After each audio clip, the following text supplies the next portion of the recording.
सूत्र 4 हेय उपादेय विरहात एवं हर्ष विषादयोः अभावात हे ब्रह्मन एवं अहम आस्थितः। इसका भावार्थ है अनुपयोगी उपयोगी के वियोग से, सुख दुख दोनों के अभाव से मैं हे ब्रह्मरूप जैसा हूँ वैसी ही अवस्था को स्वीकार करके स्थित हूँ। इसकी व्याख्या है आत्मा हमारा स्वभाव है, अतः उसे प्राप्त हो जाने का अर्थ है अपने लक्ष्य को प्राप्त हो जाना। वही शुद्ध पवित्र है, उसमें किसी भी प्रकार का कोई दोष अथवा अवगुण नहीं है। उपयोगी अनुपयोगी, अच्छा बुरा, शुभ अशुभ, अपना पराया इत्यादि विचार मन के होते हैं। जब मन में उठने वाली भावनाएं समाप्त हो जाती हैं तो इन सब से भी संबंध टूट जाता है। अनुपयोगी तथा उपयोगी के कारण ही उपयोगी वस्तु को प्राप्त करने की प्रसन्नता की अनुभूति होती है और न प्राप्त होने पर दुख की अनुभूति होती है। ऐसे ही अनुपयोगी के न मिलने पर प्रसन्नता होती है और मिल जाने पर दुख होता है। जनक आत्मज्ञान को प्राप्त कर चुके हैं, वे अपने वास्तविक स्वभाव में स्थित हो गए हैं। इसी कारण उन्हें अनुपयोगी तथा उपयोगी जैसी कोई विचारधारा ही नहीं हो रही है। इसलिए उनसे उत्पन्न होने वाले प्रसन्नता तथा दुख का भी अभाव हो गया है। अब वे कहते हैं कि मैं जैसा हूँ वैसा ही स्थित हूँ, अर्थात अपने वास्तविक स्वरूप में स्थित हूँ। अज्ञानतावश मैंने जो विभिन्न प्रकार के मुखौटे लगा रखे थे वे सब उतर गए हैं। स्वयं के वास्तविक स्वभाव को प्राप्त हो जाने की अवस्था को आत्मज्ञान का नाम दिया जा सकता है। सूत्र 5 है आश्रम अनाश्रमं ध्यानम चित्त स्वीकृति वर्जनम विकल्पम मम वीक्ष एतहि एव अहम आस्थितः।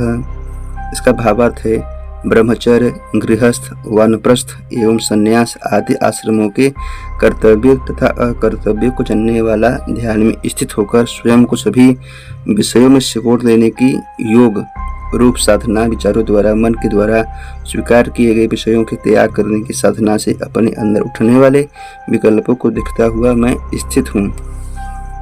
इस सूत्र में मन को संकल्प तथा विकल्पात्मक बतलाया गया है। वर्णाश्रम अनुसार कर्तव्यों का विधान शास्त्र करते हैं, क्या करना चाहिए क्या नहीं करना चाहिए। इन विधि निषेधों का प्रतिपादन विविध धार्मिक ग्रंथों में किया गया है।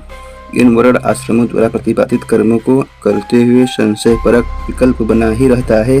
कर्मों के संपादन में वृत्ति बहिर्मुखी होती है, जब अंतर्मुखी होने की युक्ति संत बतलाते हैं। अंतःकरण की वृत्तियों पर नियंत्रण करके वृत्ति को टिकाना ही ध्यान का अभ्यास होता है। ध्यान को कितना भी टिकाने का प्रयास करो वह टिकता नहीं, क्योंकि भांति भांति की विषयों की तरफ वृत्तियां भागती है। तब महर्षि अष्टावक्र कहते हैं चित्त ने जिस विषयों को भोगों को पकड़ रखा है उनका परित्याग कर दो। आत्मस्वरूप में स्थित होने हेतु प्रमुख रूप से ये 3 उपाय हैं। जनक कहते हैं कि उन्होंने इन तीनों को भली भांति जांच परख लिया है, इसलिए जनक स्वरूप को जानकर उसकी अनुभूति करते हुए वहां स्थित हैं, जहाँ किसी प्रकार की कोई भावना नहीं होती। इस सूत्र में वीक्ष इस शब्द का उल्लेख दृष्टा यानी दर्शक के रूप में किया जा सकता है। इसका तात्पर्य अनुभव भी हो सकता है, यह साधन भी है और अवस्था भी। सूत्र 6 है कर्मानुष्ठानम अज्ञानात् यथा एव उपरमः तथा बुद्ध्वा सम्यक् इदं तत्त्वम् एवं एव अहम आस्थितः। इसका भावार्थ है विविध कर्मों में प्रवृत्ति युक्त क्योंकि इच्छाओं को लेकर होती है एवं इच्छाएं अज्ञान का परिणाम है। अतः जैसे विविध यज्ञादि विहित कर्मों का किया जाना अज्ञानता का फल है, एकदम वैसे ही कर्मों के त्याग के मूल में भी अज्ञान ही विद्यमान होता है। इस तत्व को अच्छी तरह से जानकर मैं भी अज्ञान ही विद्यमान होता है। इस तत्व को अच्छी तरह से जानकर मैं कर्म अकर्म से मुक्त हुआ स्वयं में स्थित हूँ। इसका व्याख्या है विभिन्न कर्मों में प्रवृत्ति का कारण अज्ञान है। कर्मों के द्वारा अप्राप्त की प्राप्ति होती है तथा अप्राप्ति की प्राप्ति के पश्चात उसका छूटना अवश्य भावी है। इस तरह कर्म साधन में विशेष बना ही रहता है। तब जब तक अज्ञान है तब तक अशांति से मुक्ति नहीं हो सकती। जैसे प्रवृत्ति दुख प्रदान करने वाली है, उस प्रवृत्ति की निवृत्ति उसका त्याग उससे भी ज्यादा कष्टदायी होता है।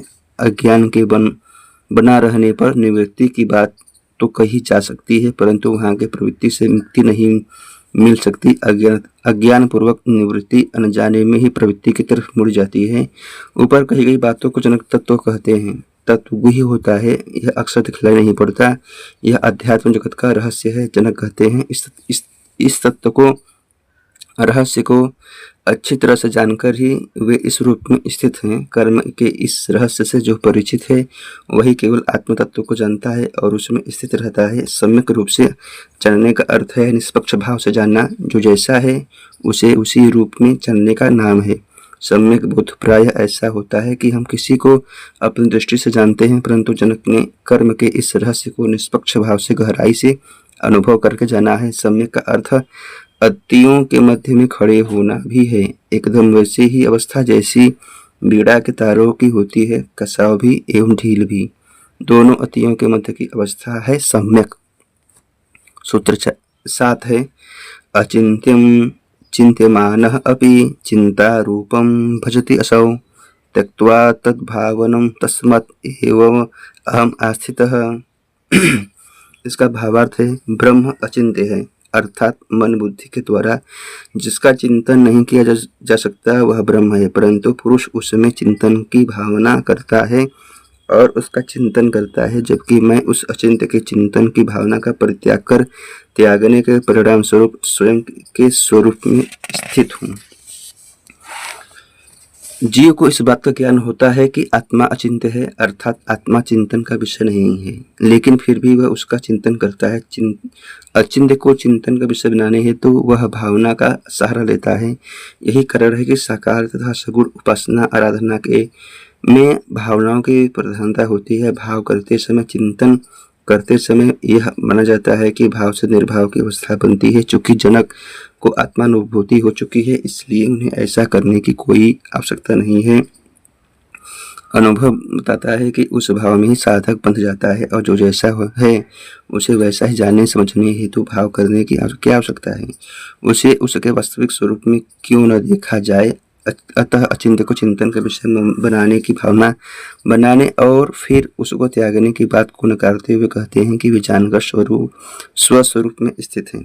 भाव से भावहीन होने के लिए तथा विचार से निर्विचार होने के लिए शास्त्रों में एक उपाय दिया गया है। जैसे पाँव में चुभे हुए कांटों को बाहर निकालने हेतु एक दूसरे कांटे की आवश्यकता होती है और जब कांटा निकल जाता है तो फिर दोनों ही छोड़ दिया जाता है, वैसे सगुण का आकार साकार का आश्रय लेकर मूर्ति आदि साधनों का बाद में सरलता से त्याग हो जाता है। परंतु यदि कांटा ही न हो तो अन्य कांटों के अस्तित्व की स्वीकृति एवं एक अन्य वेदना का कारण बन जाती है। इसलिए वेदांताचार्य कहते हैं कि जीव को उलझाना उचित नहीं है, उसे सीधे और सच्चे रूप में समझ लेना चाहिए कि वह स्वयं ही आत्मा है, शेष सब कुछ मिथ्या है।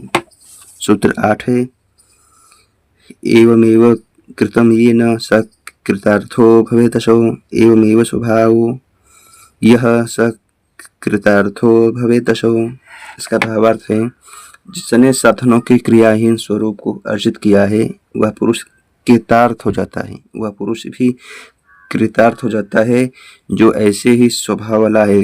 कृतार्थ का अर्थ है उसके लिए फिर और कुछ करना शेष नहीं रह जाता। जनक बिना कोई साधना किए, बिना जप तप योग भक्ति पूजा आराधना ध्यान कर्म किए ही आत्मज्ञान को प्राप्त हो गए, परंतु वे यह नहीं कहते हैं कि ये सब साधन व्यर्थ हैं, इन्हें करना ही नहीं चाहिए, ये बकवास है, इनसे ज्ञान की उपलब्धि नहीं होगी बल्कि इनसे भटक जाओगी इत्यादि। इसलिए इस सूत्र में जनक ने बहिरंग और अंतरंग दोनों साधनों को स्वीकार किया है, वह किसी एक को भी नहीं नकारते।